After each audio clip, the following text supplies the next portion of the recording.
What up, y'all? You're listening to Sports Talk with Tropp, and I'm your host, Katie Tropp. Well, it is NBA Conference Finals time. We have, I think, one really good matchup. The other one is questionable. I think it's just going to depend on if one half of the conference finals teams actually kind of shows up and plays the consistent basketball they've been playing. But I think one matchup is much more intriguing than the other. So let's go ahead and start with the Western Conference Finals, since that begins on Tuesday night. We've got the Oklahoma City Thunder going up against the Minnesota Timberwolves, and these are division rivals, so they know each other very, very well. But the thing, though, about Oklahoma City, I said before the playoffs began, they were going to have to prove it to me because, they haven't done anything yet. Yes, they dominated the regular season, but who knew what we were going to get during the postseason? And so far, Oklahoma City has absolutely played the same basketball that they've played all season long. They've been the most consistent team. They've battled through injuries. In the regular season, Chet Holmgren missed some time, and they still were able to manage to be the best team in the league. They were the number one overall seed for a reason, and the most consistent team in basketball all season long. SGA is obviously going to be the MVP. They play great offensively. They play great defensively. They play excellent team ball, and they just look like a championship level team. Minnesota Timberwolves, on the other hand, can't say anything really bad about them either. Throughout these playoffs, they've played excellent basketball. You can't even question what they've done so far. They have played great basketball. Anthony Edwards has showed out as he should because he's the superstar of the team. So he's stepped up when he's had to. Rudy Gobert has also showed up when he's had to. But the X factor to me, of course, has been Julius Randle. He's been huge in each and every game that they have won. He's been an X factor in it. So I really like what this matchup is going to bring because they know each other very well. But I'm leaning towards Oklahoma City in this matchup simply because Oklahoma City has been the most consistent team all season. They've proven it each and every time. In the regular season, I was questioning them, thinking, are they going to continue to keep winning like they have? And they did. Are they going to be able to get past all the injuries that they had with not only Chet Holmgren, but a few of their other players as well along the way? SGA is pretty much their only main guy who's been playing all season long. At a high level as well. He's pretty much been unstoppable. I don't really know who's going to be able to stop him on the Timberwolves. Yes, the Timberwolves play excellent defense, but it's just Oklahoma City, SGA has just been so... He's just been so unstoppable. That's really just the only word to use. And even in their losses, he still shows out and has a great game. So I don't think anybody's going to be able to stop him.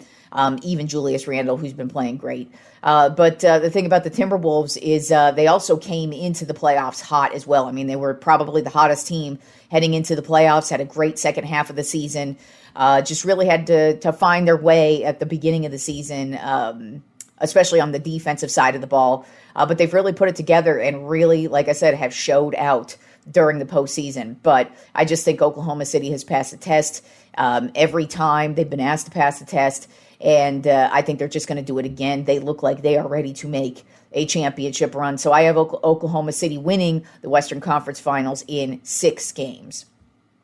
Then the Eastern Conference Finals begin on Wednesday night, and that is the New York Knicks versus the Indiana Pacers. Now, this is the matchup I was saying that it's only going to be good if a team shows up, and that is, of course, the Indiana Pacers. Now, they have played great basketball so far in the playoffs. I'm not trying to discredit anything they've done so far. They've been playing probably the best team basketball overall throughout this entire playoffs over every single team so far. So they've looked fantastic. All of their starters have been scoring in double figures. They've been playing great defensively. They've been making the shots when they need to. So they've really stepped it up. But the thing is, are they going to be able to do it against this Knicks team? Because this Knicks team is also coming in hot. First of all, this is the first time that the Knicks have been in the Eastern Conference Finals since the year 2000. So they are ready to go. They are ready to win. They are ready for a championship. That is for damn sure. Jalen Brunson been playing fantastic basketball, just playing out of his mind, really, and just has been a huge X factor for his team. And Mikal Bridges, he's made some huge plays himself. in some pivotal games. And Karl Anthony Towns himself, he's also stepped it up when he's had to. Defensively, this team is probably the best team. Out of all the 4 teams remaining, the New York Knicks probably played just the best overall defense, and they're really stout, and they also are a team that knows how to overcome deficits, as they did in the previous round where they were down by 20 points on multiple occasions and were able to come back and get the wins in the end. So I just kind of feel like the Knicks, they've also been a team that's been tested throughout the season, and they've passed so far. And I just, like I said, I think they're coming in really hot. They're coming off of a nice, I feel like they're just coming in off of a high.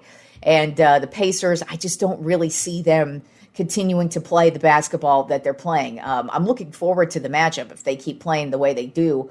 It would be nice to say, hey, this is an old school New York Knicks, Indiana Pacers, Eastern Conference Finals battle, but I don't know if it's going to end up being that. Now, I am going to take the New York Knicks in this matchup, and I'm going to give them 6 games. I almost took 5, but I'm like, you know what, I'm going to give Indiana the benefit of the doubt. I think they are a legit squad. But I just think this is where it ends for them. And I've got the New York Knicks. I just think they've played better defensively. And they're just a better overall team. They've got the superstars. And I just think they're the better team. So I've got the New York Knicks beating the Indiana Pacers in 6. So my NBA Finals right now looks like the Oklahoma City Thunder versus the New York Knicks. So we'll see what happens. We still have, obviously, everything begins Tuesday and Wednesday night, so we've got plenty of basketball to go until we get to the NBA Finals. But that's how I think it is going to shake down when we get to the NBA Finals.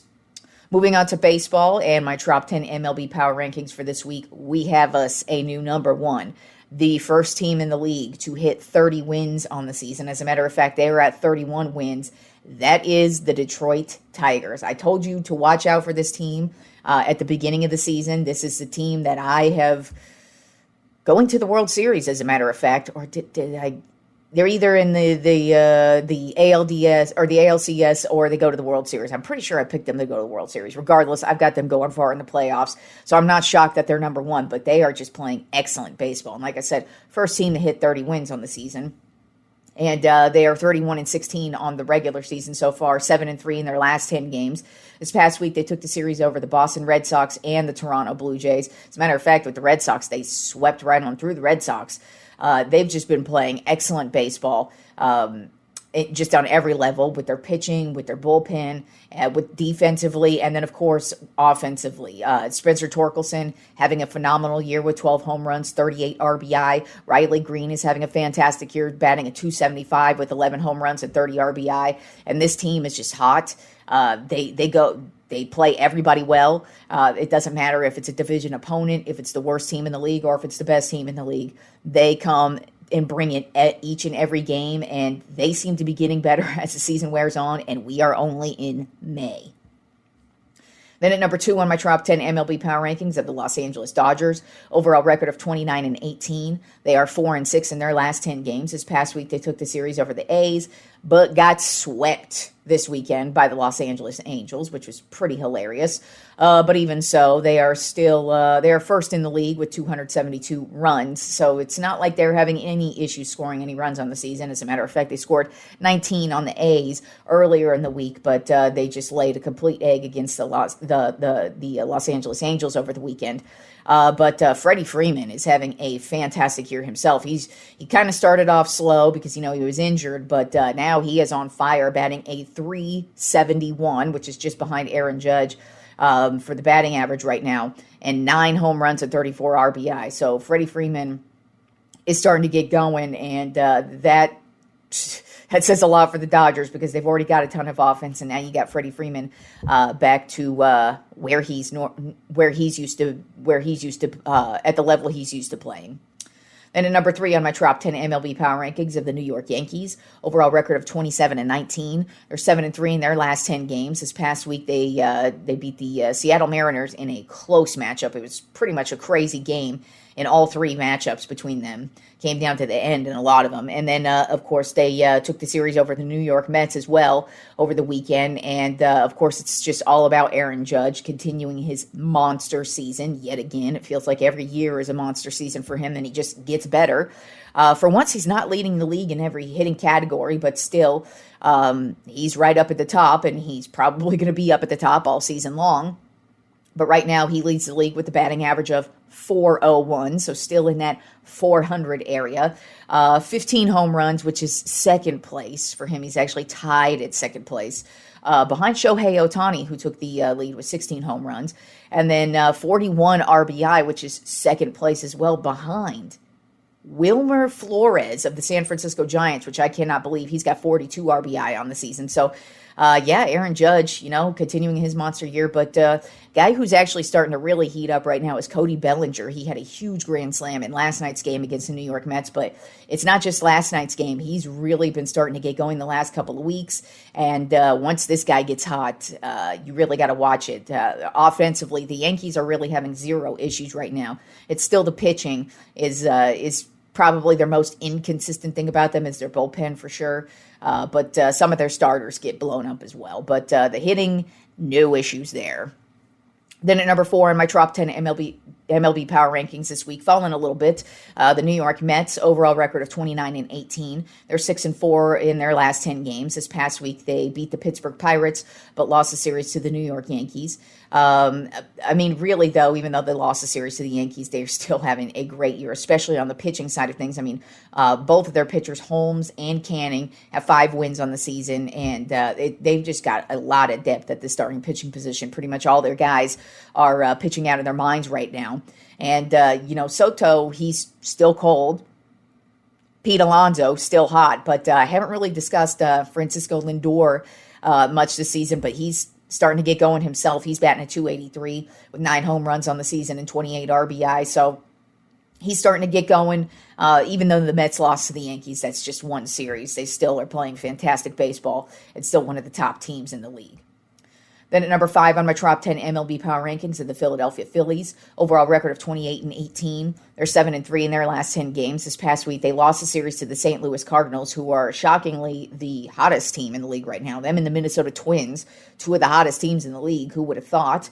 The Phillies lost a series to the St. Louis Cardinals, but then they picked it back up against the Pittsburgh Pirates. They did lose Aaron Nola. He went on the injured list earlier in the week, so they're going to be without him for a while. But they did just call up starting pitcher Mick Abel in his place. And in his first start, he actually had a great start. He went 6 scoreless innings with 9 strikeouts and no walks. Just having a phenomenal start. So if he continues that is going to be a great fill-in while Nola is out on the injured list. Then at number 6 on my Tropp 10 MLB Power Rankings of the Chicago Cubs, overall record of 28-19. They're 6-4 in their last 10 games. This past week, they took the series over the Miami Marlins and obliterated the Chicago White Sox. And Pete Crow Armstrong, he is right up there with Aaron Judge right now. That's what kind of a season Pete Crow Armstrong is having right now. Who would have thought this is who we'd be talking about with the Chicago Cubs, because they've got a lot of offensive firepower throughout their lineup. But this guy, Crow Armstrong, he has come right up and he has taken over. He's batting a .290 with 12 home runs and 38 RBI. Kind of feels like every single week he makes the big play to get the Chicago Cubs a win. And the Cubs are right behind the Dodgers in runs as well. So, they still hover up. They've been in first place for the majority of the time.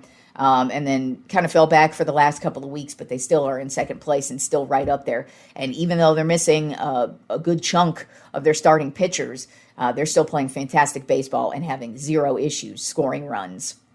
Then at number 7 on my Tropp 10 MLB Power Rankings of the San Francisco Giants. Overall record of 28-19, 5-5 in their last 10 games. This past week, they lost the series to the Arizona Diamondbacks, but took the series over the A's. It's really shocking, like I said, about Wilmer Flores. He's leading the league right now in RBI with 42 RBI, 10 home runs, and batting at 258. He's actually having the best season of his career, and he's been in the league for like 10, 11 years. So he's just gone off. I mean, he's had multiple games where he's had the game winner. As a matter of fact, he had a huge grand slam over the weekend, or not a grand slam. He had a 3 home run game. He did have a grand slam earlier in the season, but yeah, he's just been making the big plays. It's just been crazy to watch him. Another guy who's been having a great season is Elliot Ramos. He's batting at 293 with 8 home runs and 24 RBI. So offensively, the San Francisco Giants are having zero issues themselves. It kind of feels like they're in each and every game. They're the heart attack kids basically in every game so far this season. It just kind of feels like it comes down to the 9th inning every game. And I mean, sometimes it's a good thing, sometimes it's a bad thing. But so far, it's actually been a pretty surprisingly good season from the Giants, and they keep it up. And like I said, Wilmer Flores has probably been the biggest surprise of them all. Then at number 8 on my Tropp 10 MLB Power Rankings, another National League West team, and that is the San Diego Padres. They are 27-18 on the season, 4-6 in their last 10 games. This past week, they took the series over the Los Angeles Angels, but got swept by the Seattle Mariners over the weekend. Not a very good showing from them, but hey, that's going to happen. But the dude who's still having a great season is Fernando Tatis, batting a 304 with 12 home runs, 27 RBI, and this Padres team is getting a lot of firepower offensively as well. Jackson Merrill is back, and he's been on fire since he got back from the injured list, so you really got to watch out for this team. Their closer actually leads the league with saves right now. So the Padres really putting it together, and they actually have a couple of guys on the injured list who are great starting pitchers who still are going to show up at some point in this season. So the Padres are probably going to get better as the season wears on. And then at number 9 on my Tropp 10 MLB Power Rankings, another National League West team. Basically, everybody in the National League West is great except the Colorado Rockies. The Rockies are so fucking pathetic this year. But the Dodgers, Giants, the Padres, and the Diamondbacks, all 4 of them, all have over 20 wins, all are playing great, and all, at this point, look like they're going to be battling it out for this division as the season goes on, and the Diamondbacks are one of them. As a matter of fact, I kind of feel like the Diamondbacks are really starting to heat up and might be a team you want to look out for. Right now, they're 25-22 on the season and 6-4 in their last 10 games. This past week, they took the series over the San Francisco Giants and murdered the Colorado Rockies. Kelly, their pitcher, he's the guy right now. He's got 5 wins on the season with 3.26 ERA and 52 strikeouts on the year, and he's just getting better as it goes on. And you would just think, oh, really? He's the one who's leading the starting pitching on this one, because it's usually Zach Gallen, and then of course they picked up Corbin Burns, and those two, they're still finding their way, if you will, but it's really been all about Kelly and Fott. The other guy is of their starting pitcher as well. He's got 6 wins on the season with the 3.73 ERA and 44 strikeouts. So these guys, they're really taking it over for them. And then Corbin Carroll, oh my God, he is having a fantastic year himself. He had a down year last year after his Rookie of the Year season, but this year he is back at it. He is right up at the top of the league with his RBI and home run as well.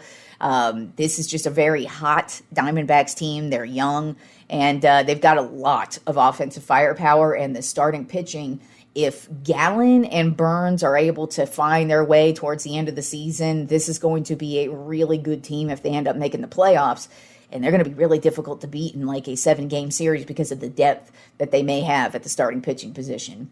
And then rounding out the Tropp 10 MLB Power Rankings this week have the Seattle Mariners. Overall record of 26-19. They're 5-5 in their last 10 games. This past week, they lost the series to the New York Yankees, but swept the San Diego Padres. Brian Wu is having a fantastic year at the starting pitcher position. He's got 5 wins on the season with a 2.65 ERA and 55 strikeouts. And then Cal Raleigh continues his great season as well with a 2.47 ERA, 15 home runs, and 32 RBI. And the Seattle Mariners team continues they're at the top of their division. I mean, who would have thought?